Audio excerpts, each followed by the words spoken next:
El domingo no es del Señor, es que estoy equivocado. Estamos con el testimonio de Jesucristo, predicamos de Jesucristo, evangelizamos de Jesucristo, pero no guardamos los mandamientos. Y para la gloria de Dios, entendí que la verdad estaba en la palabra y yo predicaba un evangelio incompleto, ignorando que la santa ley de Dios es eterna. Pastor evangélico guarda el sábado y defiende a los adventistas. Ese es el título. Hermanos, este título es muy sugestivo. Este título es muy llamativo. Porque pensamos que esto no va a ser tan pronto. Pero hoy día vemos que es algo que está sucediendo en el mundo. Así que antes de comenzar este estudio, ruego por favor que guardemos reverencia y vamos a arrodillarnos. Padre amantísimo, gracias Señor por esta mañana. El poder tomar tu palabra y poder compartir este mensaje glorioso. Señor, tu palabra tiene poder, en tu palabra hay sabiduría. Y nosotros hemos sido llamados para dar la última advertencia a este mundo, en esta generación en la que vivimos. Úngenos, Padre, con tu Espíritu, para escudriñar tu palabra y para comprender el propósito de nuestra misión. Señor, te agradecemos en esta hora, sin mérito alguno, que tú nos asistas con tu presencia. En el nombre de Jesús, amén. ¿Cuándo la iglesia va a llegar otra vez a experimentar la vida de los santos apóstoles? Esos apóstoles que predicaron la palabra y la multitud de los que habían creído era de un solo corazón, dice el versículo 32, capítulo 4 de Hechos, versículo 32. Y ninguno decía ser suyo propio de lo que poseían, sino que tenían todas las cosas en común, y con gran poder los apóstoles daban testimonio de la resurrección del Señor Jesús, y abundante gracia había sobre todos ellos. En un solo día se bautizaron 3,000, 5,000, y cada día el Señor agregaba a la iglesia no solamente a los judíos, sino también a los gentiles que posteriormente aceptaron el Evangelio de Jesucristo. Yo estuve muy contento cuando escuché este testimonio que en la foto ustedes ven, que hay un pastor evangélico en Lima, en Perú, que no solamente se ha convertido uno, sino 20 pastores. Y no solamente ellos solos, sino con muchos de sus miembros, iglesias. ¿Qué significa esto? Que el Espíritu Santo se va a derramar en la última parte como se derramó en el tiempo del Pentecostés, según el libro de Hechos capítulo 2.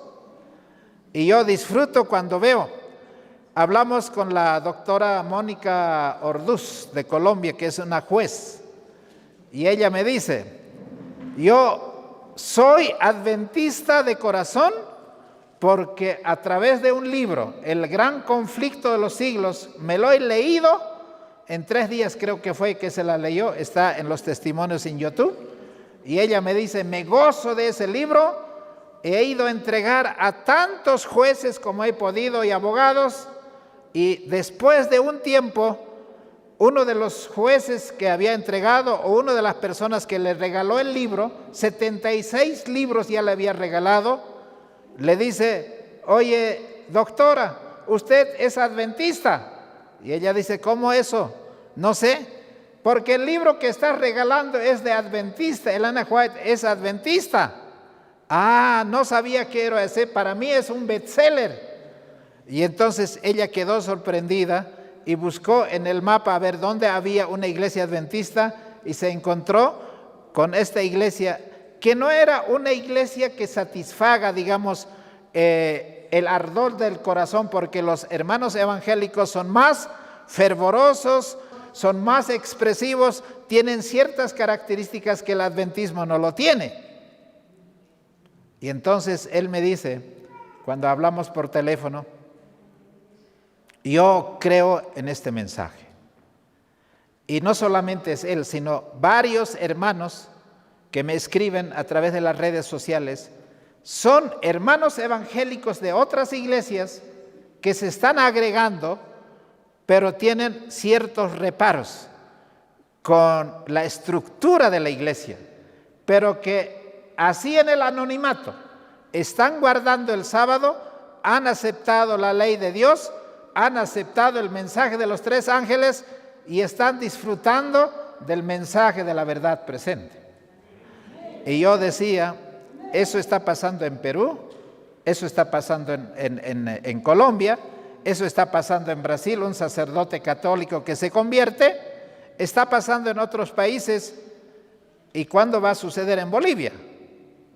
Entonces, bueno, a través de los contactos de nuestro hermano Mario Obando, conocimos al pastor César Alba. Y en Bolivia había estado ocurriendo también lo mismo, así que voy a invitar al pastor Alba que pueda pasar aquí adelante.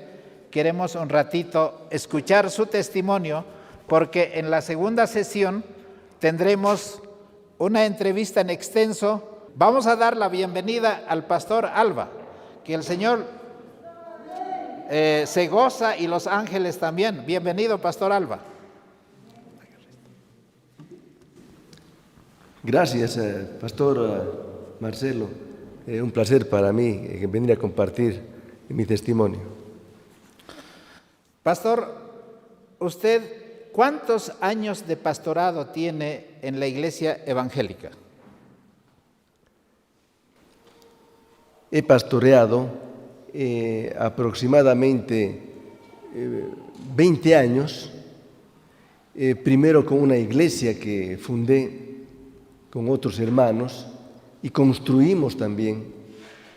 Y de esa iglesia después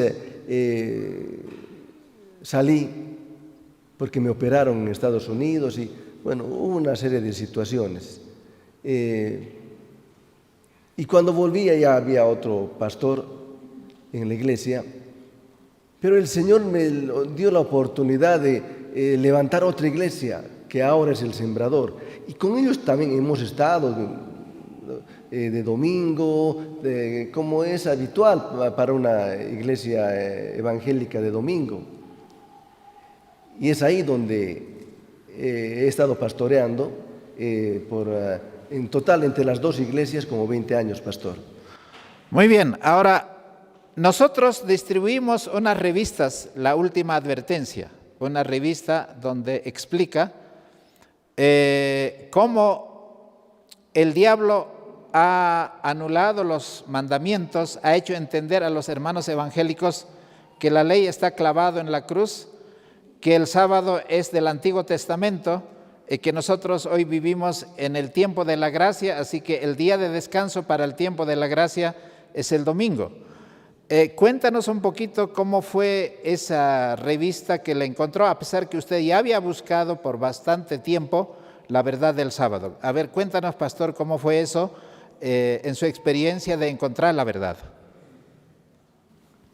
Bueno, en realidad, el que me compartió la verdad de la ley de Dios y del sábado es un hermano que hoy está conmigo en la iglesia, que trabajábamos en el Instituto Práctico de Evangelización y íbamos y predicábamos proyectando películas para evangelizar en los cuarteles, colegios, inclusive íbamos a las áreas rurales y a diferentes lugares, iglesias que nos invitaban también. Entonces con ese hermano también hemos trabajado y ese hermano viene un día y me comparte que el domingo no es del Señor, que estoy equivocado, Claro, y yo me alboroté y no me gustó. Y claro, yo ya aprendí que el día del Señor, el día domingo, yo lo defendía al día domingo en mi error. Y este hermano, yo creo que el Señor obviamente le guió. Me dejó versículos, viendo que estuve cerrado, y por eso es difícil convencer, si no es el Espíritu Santo, a personas cerradas. Me dejó versículos. Estudiarlos estos versículos, me dijo. Claro, siendo que no era adventista, yo estuve más abierto. Eso me ayudó mucho. Que el hermano Hugo Oblitas... Él no era adventista. No. Pero cuando me compartió, ya había conocido la iglesia adventista, ya había estado frecuentando la iglesia adventista, entonces él ya conocía bastante, él había crecido ya. Y entonces él me deja los versículos, hermanos, y con esos versículos yo entendí que estuve equivocado. Y son varios versículos. Por ejemplo, yo le dije, mostrame en el Nuevo Testamento dónde dice del sábado. Pues pero hay hartos, me dice. Hasta que me doy cuenta y me entendí que Jesucristo era sabatista. Que los discípulos, María, los discípulos, los primeros cristianos, guardaban el sábado. Entonces, este hermano sembró la palabra en mí para conocer una verdad para mí que estaba escondida. Yo tenía a Cristo en mi corazón, Amén. Pero había una verdad desconocida, como para muchos quizás nos van a oír a través de esta grabación, que se cierran a la verdad de la palabra de Dios como yo me cerraba. Y gracias a Dios, doy la gloria a Dios. Amén. Que la palabra entró a mi corazón y entendí también que en el Nuevo Testamento, en Apocalipsis 12, 17, habla de la iglesia que realmente está con la doctrina completa. Los que guardan los mandamientos de Dios y tienen la fe de Jesús, el testimonio de Jesucristo. Entonces, dije, no, hemos desequilibrado. La iglesia evangélica está desequilibrada. Estamos con el testimonio de Jesucristo, predicamos de Jesucristo, evangelizamos de Jesucristo, pero no guardamos los mandamientos. Más bien decimos, eso es para el AT. Antiguo Testamento. Antiguo Testamento.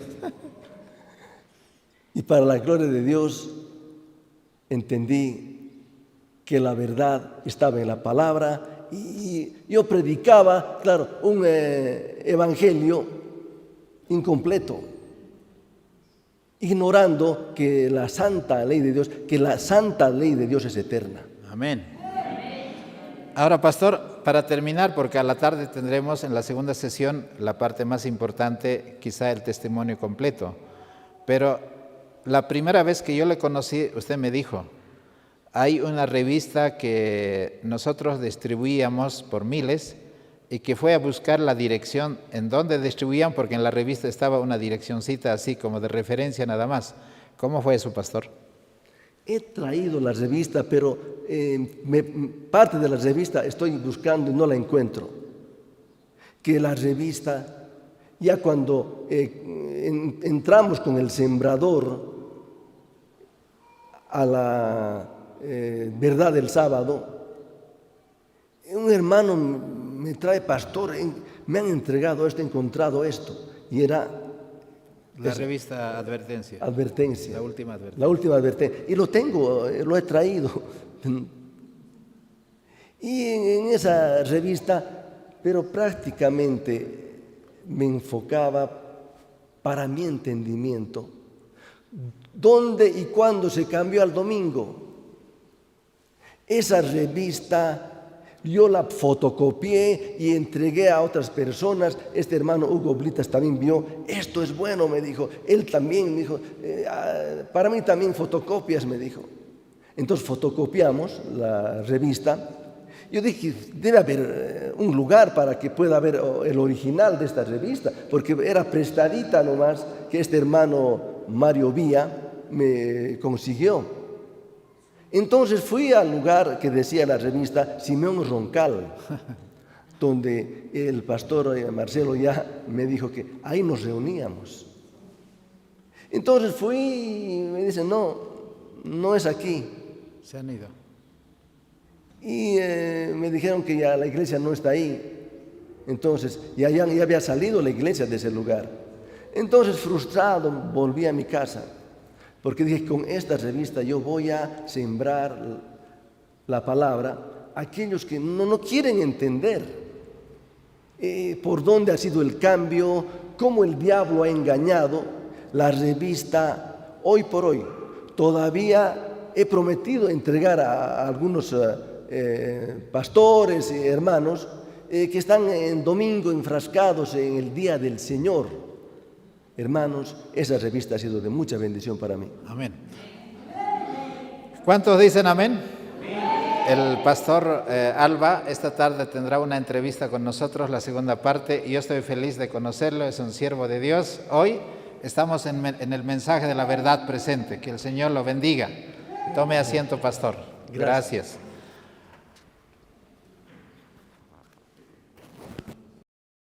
Muy bien, hermanos, ahora comenzamos el estudio, porque queremos compartir. Yo estaba mirando varios videos del pastor Miguel Ángel Ortiz, y le mando saludo por ahí, se nos escucha. Y estamos tan felices como este hombre encontró la verdad del sábado, pero habla con una convicción que ni los adventistas hablamos con tanta convicción. Y vamos a colocar en la grabación el enlace para que ustedes puedan ver no solamente un sermón, sino muchos sermones de este hombre.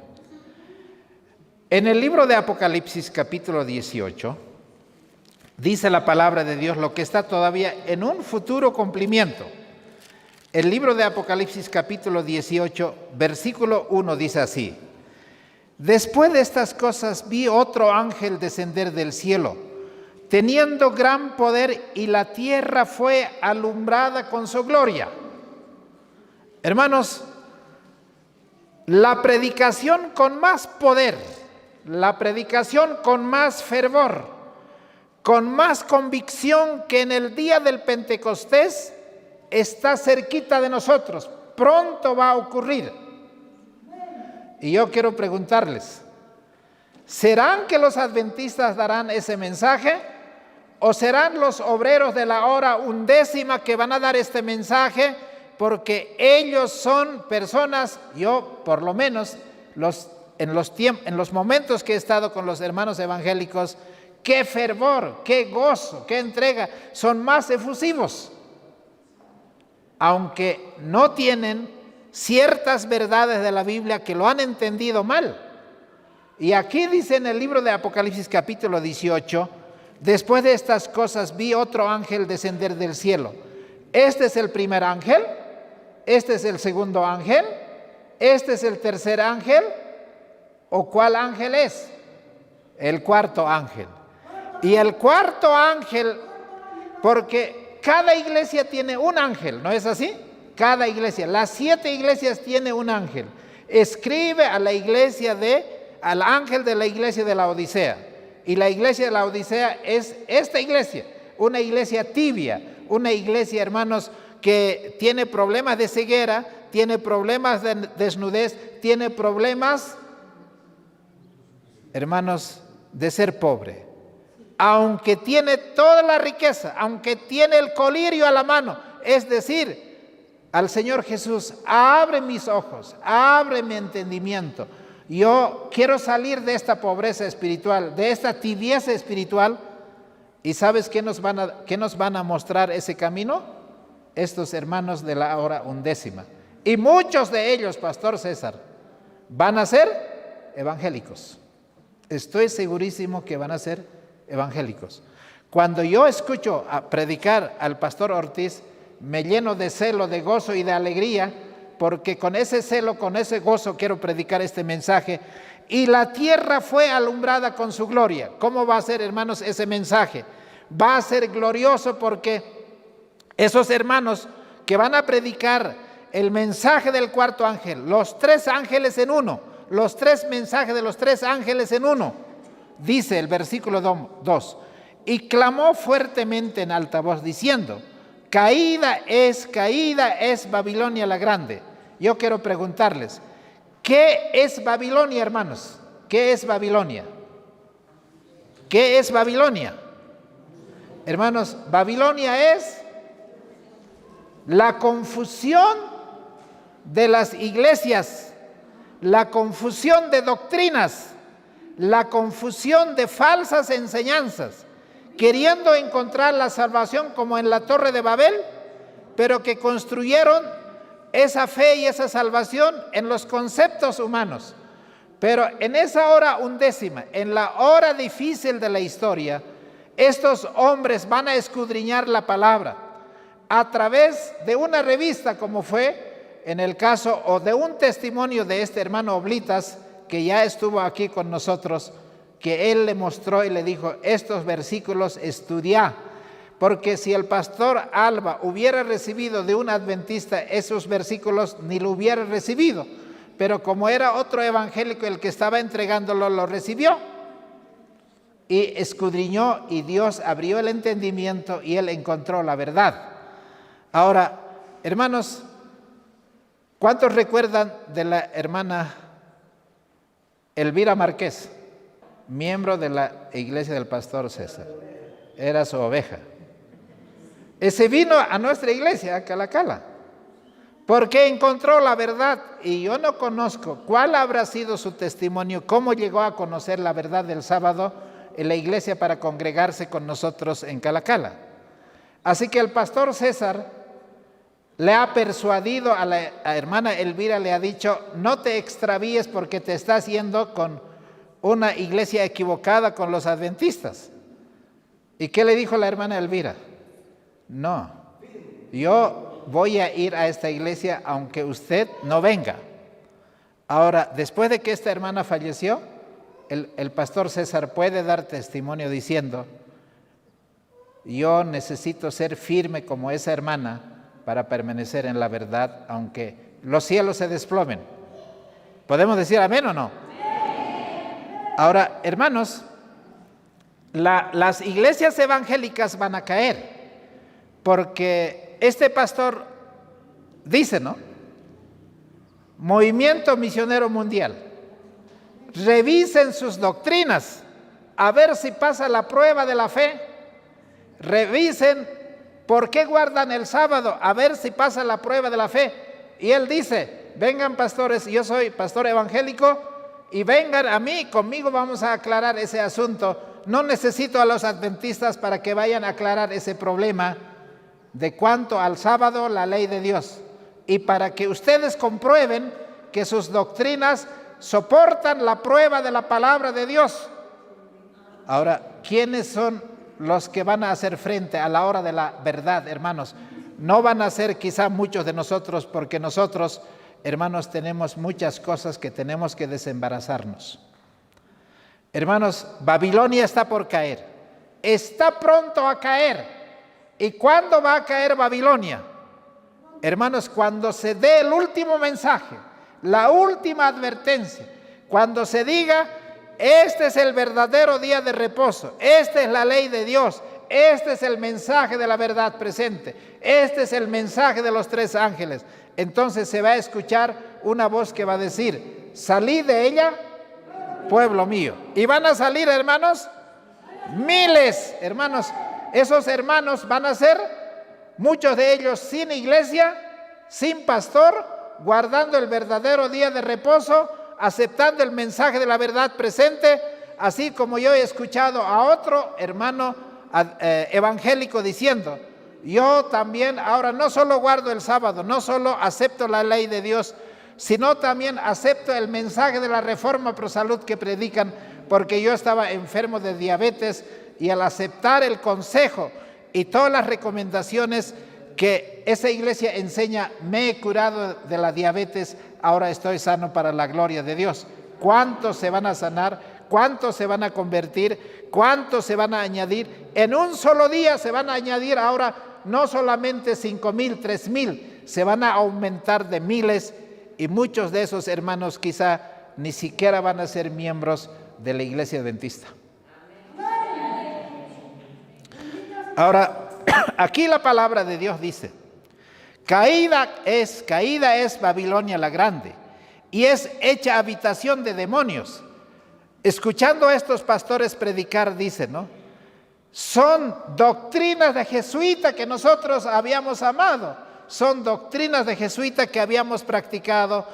Y quiero presentarles, hermano, en otra presentación, cómo es que el enemigo ha planificado, pero así, arteramente, porque el mundo protestante, hermanos, era en el tiempo de Lutero, con Juan Hus o con cualquiera de estos hombres que eran reformadores, eran, hermanos, amantes de la verdad. Ellos creían, hermanos, como dice este pastor, solamente en el libro de Apocalipsis, cuando habla de una bestia que tiene 7 cabezas y 10 cuernos, que persigue a la iglesia, que está ebrio de la sangre de los santos, que ha pisoteado por 1260 años. ¿A quién se refiere, hermanos? ¿A quién está indicando, apuntando esa profecía? A la Iglesia Católica. Pero ¿por qué ese mensaje que los protestantes del tiempo de Lutero, o anterior o posteriormente predicaron, hoy los evangélicos se han cambiado de doctrina de esa enseñanza? ¿Qué pasó?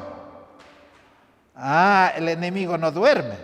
El enemigo planifica y dice: ¿cómo vamos a hacer volver a los evangélicos a los pies de Roma? ¿Y quién es el que planeó ese plan macabro? Ignacio de Loyola. Y dijo: vamos a crear un ejército como soldados con disciplina militar, y vamos a introducirnos en todas las iglesias evangélicas, en todo el sistema de organización política, social, económica, para que nosotros manejemos el mundo y los protestantes puedan volver a los pies de Roma. En Conflicto de los Siglos, en la página 574, dice así, y ustedes conocen la cita: merced a 2 errores capitales, el de la inmortalidad del alma y de la santidad del domingo. 2 errores capitales. ¿Cuál es el primer pecado capital que el protestantismo ha abrazado? Hermanos, santificar un día que no es santo. Y yo alguna vez le he dicho a mis hermanos, que también tengo muchos amigos pastores evangélicos, y le dije: mostrame un versículo que diga que el día domingo es día de reposo y que es santificado por Dios. Hay una apuesta que un obispo, no me acuerdo si eran $5,000 o $10,000 en Estados Unidos, puso y dijo: si alguien encuentra ese versículo, tiene este premio que llevárselo. Y alguien dijo: hasta el día de hoy nadie recoge. ¿Por qué nadie recoge el premio? Porque no hay. Hermano, podemos buscar los 8 versículos que existen en el Nuevo Testamento que se refiere al primer día de la semana. Podemos analizar los 8 versículos, uno por uno, donde diga que hay que guardar el domingo.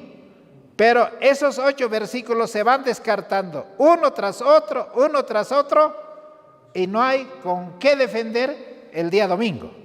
Y uno de los hermanos me dijo: ¿acaso no has leído en el libro de Apocalipsis capítulo 1, versículo 10, ahí dice que el día del Señor es el domingo? A ver, iremos allí. El libro de Apocalipsis capítulo 1, versículo 10. A ver si no estoy equivocado. Muy bien. Apocalipsis capítulo 1, versículo 10. Muy bien. Ahora aquí dice: yo fui en el Espíritu en el día del Señor. ¿En qué día estaba, dice el apóstol Juan, en la isla de Patmos? En el día del Señor. Ahora, yo quiero saber ¿Dónde dice que ese día del Señor era domingo? Ahí tenemos detrás de usted, pastor, es otra evangélica. Y lo han buscado. Y esa hermana le ha dicho al pastor, mostrame un versículo que diga que hay que guardar el domingo por la misma causa. Y el pastor se ha enojado con ella y ella se vino aquí y está. Y no es solo, tenemos otro hermano que también pidió al Señor, mostrame una iglesia donde tengo que asistir, y le mostró a esa calle que usted está diciendo, Simeón Roncal 1786 o 1876, algo por ahí. Y apareció el hombre y desde aquel día no se fue más. Nuestro hermano Hugo también se llama. Nada más que no es Oblitz. Pero ¿cómo yo puedo probar con este versículo que Apocalipsis 1:10 no está diciendo que el domingo es día del Señor? ¿Cómo compruebo? Voy a invitarles para que vayan conmigo al libro de Isaías capítulo 58. Vamos a ir al libro de Isaías capítulo 58. Y la Biblia nos va a decir qué día es el día del Señor. Isaías capítulo 58. Mira, dice así. Versículo 13. Aunque desde el 12 vamos a leer, dice así. Los tuyos edificarán las ruinas antiguas. ¿Qué son esas ruinas antiguas? Estas verdades que fueron enseñadas en el Antiguo Testamento. La ley y los profetas. Hay que volverlos a levantar esas ruinas que ahora están pisoteados, Pastor Alba. Los cimientos de generación en generación hay que levantar. Y serás llamado reparador de portillos, restaurador de calzada para habitar.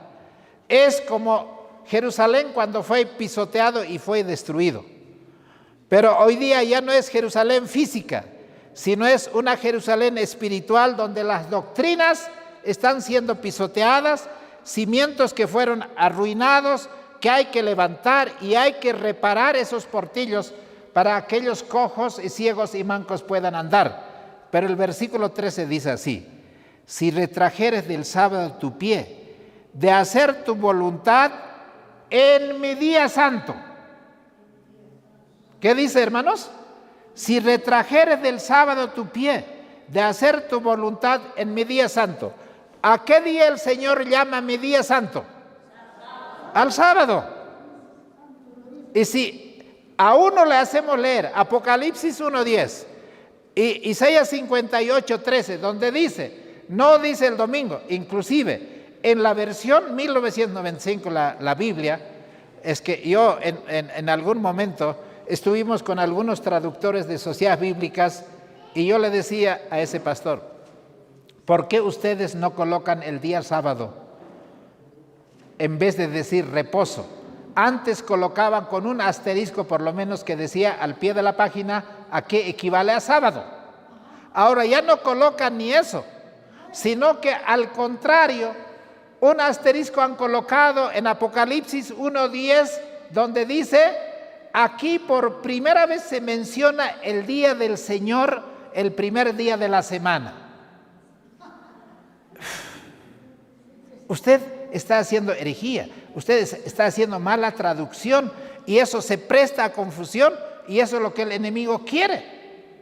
Pero este pastor me dijo, si nosotros colocáramos en la Biblia como debe decir, en vez de decir día de reposo, día sábado, tendríamos problemas con muchos hermanos en la iglesia, porque esos hermanos cuando leen ese versículo y que diga el día de sábado, va a decir, pastor, ¿a qué dice sábado? ¿Y cómo es eso? En la Biblia dice sábado y nosotros estamos guardando el domingo. Muchos pastores tendrían problema con su membresía, por eso es importante que diga nomás reposo. Ese es el asunto. Hermanos, dos errores capitales. ¿Cuál es el primer error capital? Llamar al domingo como día del Señor. Y no es día del Señor, porque su día del Señor es sábado desde el libro de Génesis hasta el libro de Apocalipsis. No se ha cambiado en ninguno de esos, hermanos, 4,000 años de historia de la redención. Ahora, Conflicto de los Siglos dice, el otro error capital es, ¿qué cosa, hermanos? Creer que los muertos no están muertos, sino, no, tampoco así, no están en el infierno, porque un pastor, cuando usted daba una ceremonia fúnebre, yo escucho a esos pastores evangélicos decir, nuestro hermano partió a la presencia del Señor. Y entonces dice, ¿cómo se ha ido a la presencia del Señor? ¿Y qué hacemos? Entonces, yo necesito aclarar esas cosas en mi mente para saber qué pasa. A ver, cuando yo muera, ¿qué va a pasar? ¿Voy a ir delante del Señor? ¿Voy a ir al limbo, donde todos los medio malos están allí? ¿O voy a ir directamente al infierno, donde están los malos? ¿A dónde van a ir ustedes? ¿Saben a dónde van a ir? Vamos a ir al sepulcro, allí donde están descansando todos los mortales. ¿Están en la presencia de Dios? No. Entonces, ¿dónde está el versículo que dice que los muertos nada saben? Vamos a ir al libro de Eclesiastés. Muy bien, vayamos al libro de Eclesiastés, capítulo 9, versículo 5. Porque los que viven saben que han de morir. Yo les pregunto, hermanos, ¿ustedes van a morir o no van a morir? Sí, en algún momento nos va a llegar ese turno. Y yo también, y usted también. Hermano, porque los que viven saben que han de morir. Pero los muertos nada saben, ni tienen más paga, porque su memoria es puesta en el olvido. También su amor, su odio, su envidia fenecieron ya, y nunca más tendrán parte en todo lo que se hace debajo del sol. Entonces, el hermano evangélico me dice, mi papá está en el cielo. Estuve estudiando con un líder evangélico de una iglesia evangélica, y mi papá está en el cielo, en la presencia de Dios. Y yo le dije, eso es mentira. Tu papá no está en el cielo, tu papá está en el sepulcro, y no tiene memoria, no tiene amor, no tiene envidia, no tiene nada, porque los muertos nada saben.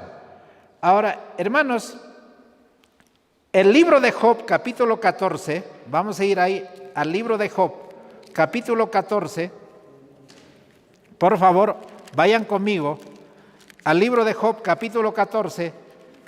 Allí nos va a decir algo importante que necesitamos recordar en la palabra de Dios. El versículo 21 dice así: sus hijos alcanzarán honor y él no lo sabe, o son humillados, no entienden de ellos. O sea, pueden estar pisoteando a sus hijos, y si está en el cielo, por lo menos tendría que hacer algo, Pero los muertos, como no saben. Ahora, hermanos, el ejemplo más claro que ustedes pueden encontrar es lo que está en el libro de San Juan, capítulo 11. En el libro de San Juan, capítulo 11, vamos a ir allí, narra, hermanos, la muerte de Lázaro. Lázaro ya había muerto. ¿Cuántos días que había muerto? 4 días. ¿Y cómo estaba su cuerpo? Estaba descompuesto, ya había olor. Y sus hermanas, las 2 hermanas, María y Marta, la habían dejado en el sepulcro. Pero Lázaro, ¿cómo había muerto?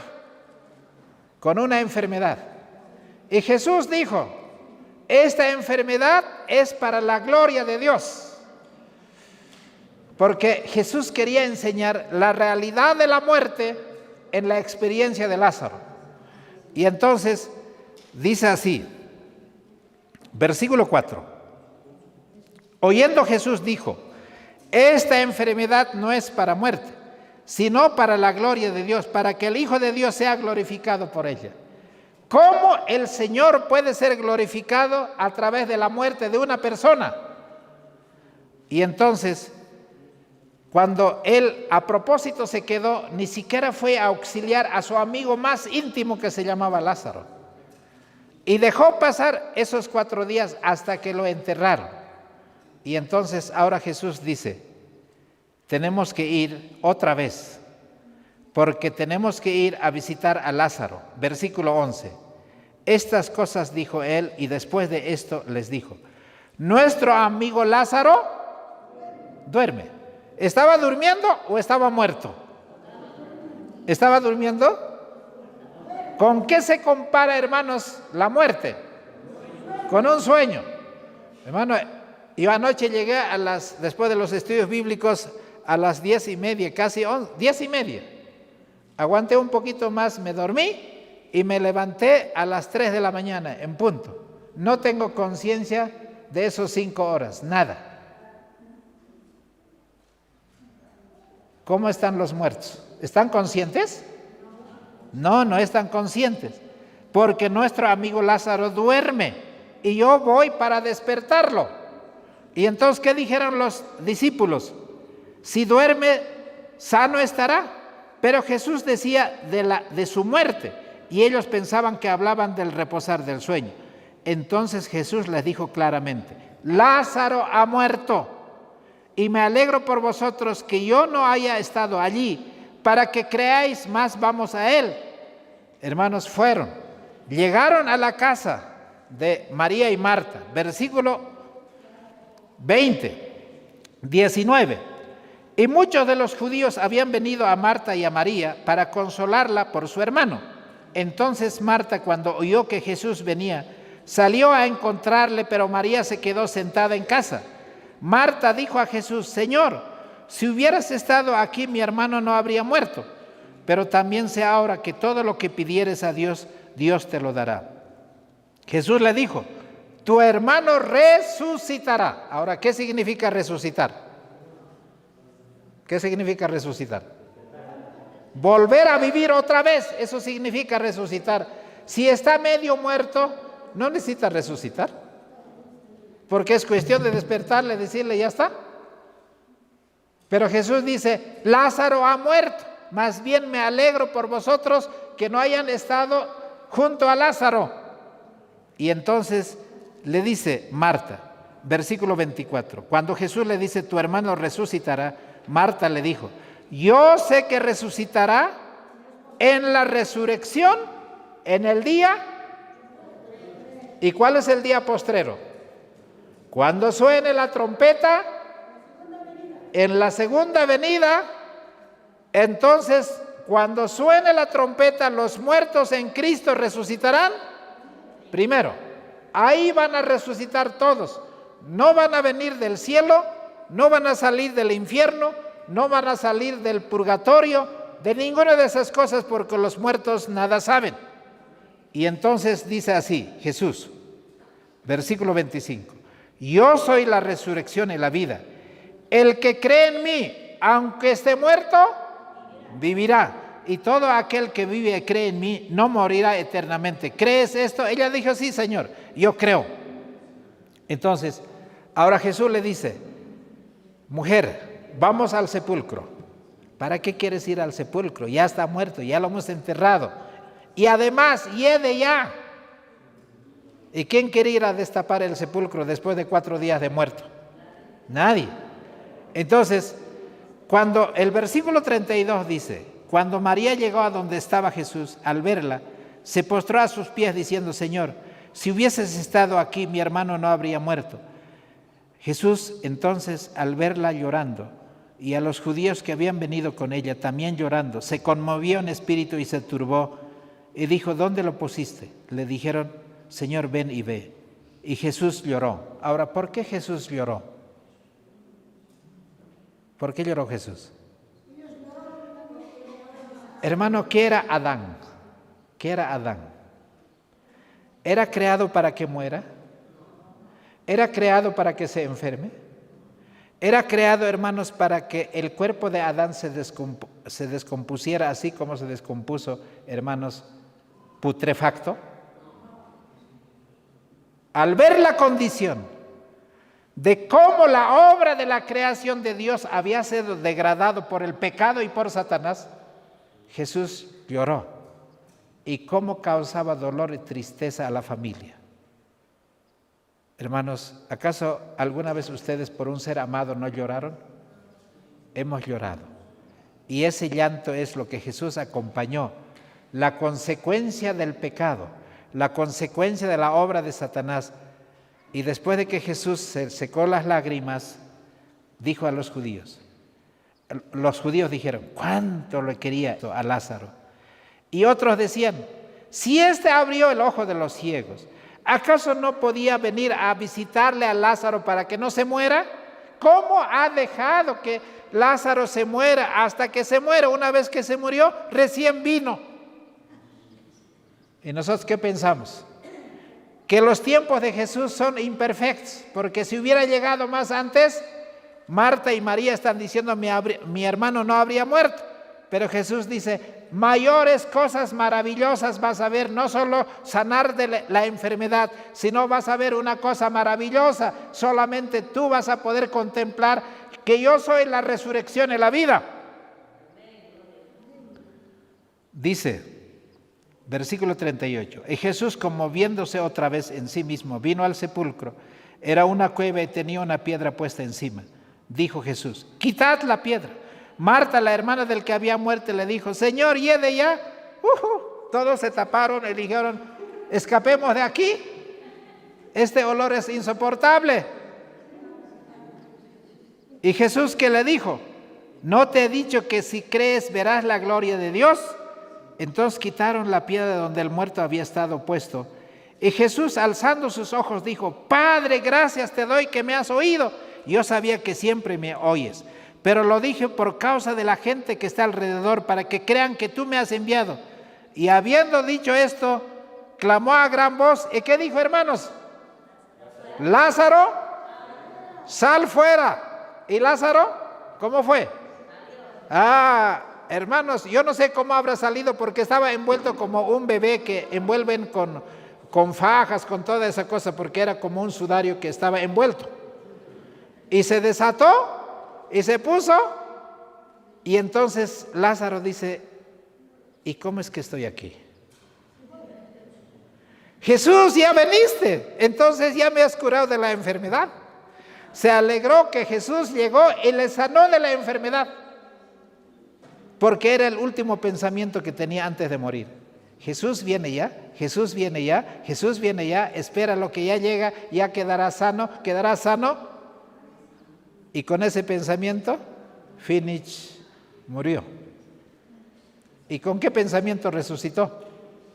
Con el último pensamiento que tenía. ¿Qué era ese último pensamiento?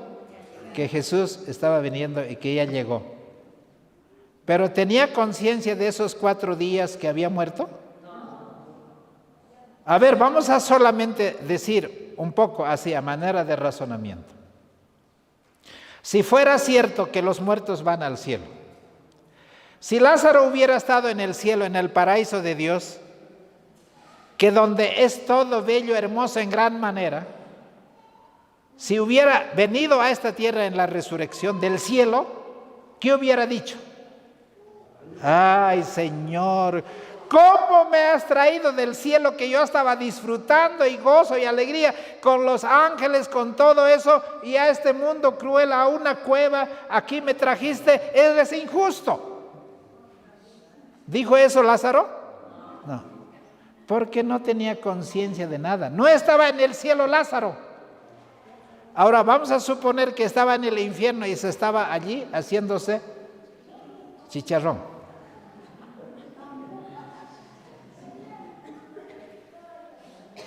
¿Qué hubiera dicho Lázaro?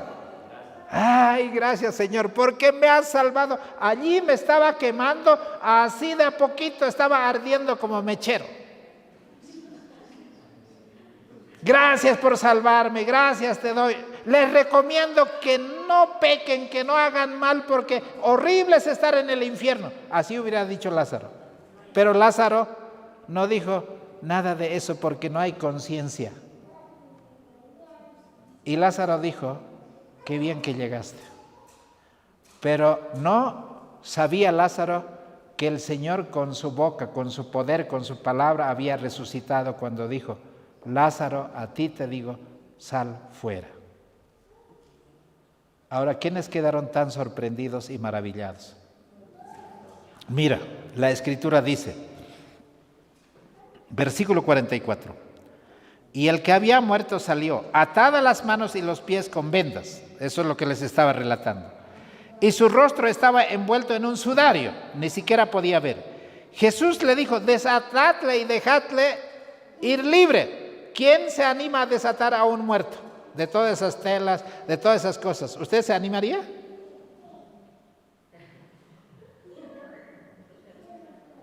En la noche, ¿qué dicen? Cuidado el alma. Cuidado el alma. Y justo ese rato la puerta, ¡pum!, se cierra. Y dice, ¡ay! Pero no fue ni el alma ni nada, fue un viento, o a lo mejor el demonio. Y la Escritura dice, ¿no? Verso 45. Entonces muchos de los judíos que habían venido a María y habían visto qué hizo Jesús, creyeron en él. Y todos se gozaron y se alegraron que Jesús verdaderamente tenía poder sobre la muerte. Amén. Hermanos, el que cree en Jesucristo no se va a ir al cielo, ni tampoco va a estar en el infierno, sino los muertos nada saben, están en el sepulcro. Y como dice en el libro de 2 Tesalonicenses, y casi vamos a ir terminando, porque estos mismos versículos, este pastor que estaba predicando, pues estaba realmente entusiasmándome a mí con estos versículos. En el libro de Tesalonicenses, por favor, dice así: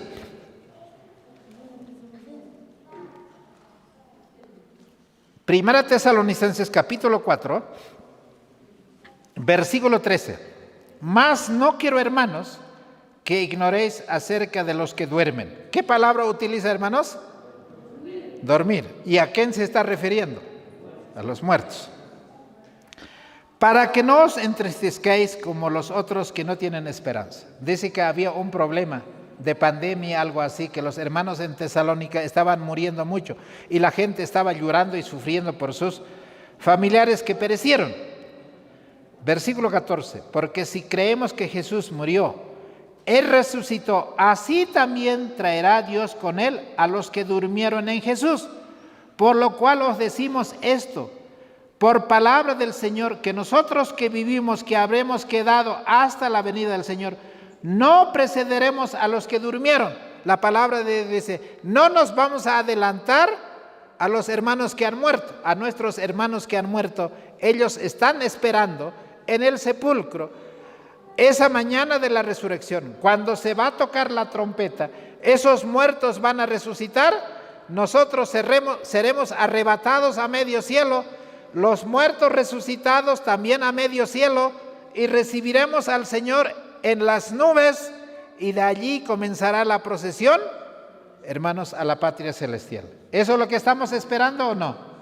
Y estos pastores evangélicos, estos hermanos evangélicos, recién han entendido, han comprendido, están gozosos, están alabando y dicen, ¿quién entonces ha metido, hermanos, que los muertos no están completamente muertos, sino están medio muertos nomás? ¿Quién?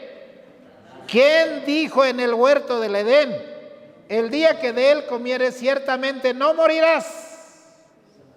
¿Quién es el que predicó el sermón de que los muertos no mueren? ¿Quién? Satanás predicó el primer sermón y hizo creer a Eva de que si comía, si transgredía la ley de Dios, igualito sería como Dios, sabiendo el bien y el mal. Hermanos, esta tarde vamos a estudiar un poco más estos temas. Estos temas son gloriosos, estos temas son los que despiertan, estos temas son los que la gente necesita escuchar, porque, hermanos, el último mensaje ya está llegando a su final.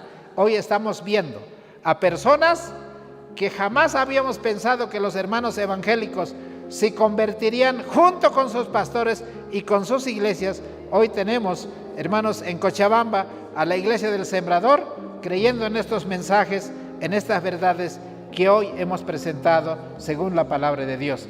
Que el Señor bendiga sobre su palabra, y que el Señor bendiga también a todos estos siervos de Dios que hoy se están agregando al pueblo remanente a predicar este mensaje y a poder compartir esta verdad entre los evangélicos, porque a ellos van a llegar con más rapidez que los mismos adventistas, porque nosotros llegamos ya con prejuicio hacia ellos. Entonces, a ellos las tienen que levantar para que ellos terminen de dar el último mensaje de amonestación. ¿Cuántos dicen amén? ¿Y cuántos quieren orar por estos pastores para que el Señor les derrame el fuego celestial y que ellos vayan a predicar? Porque este mensaje va a ir con poder y gloria, para que este mensaje se termine en poco tiempo y nosotros podamos ver a Jesús viniendo en gloria y majestad. Amén. Que el Señor les bendiga, hermanos.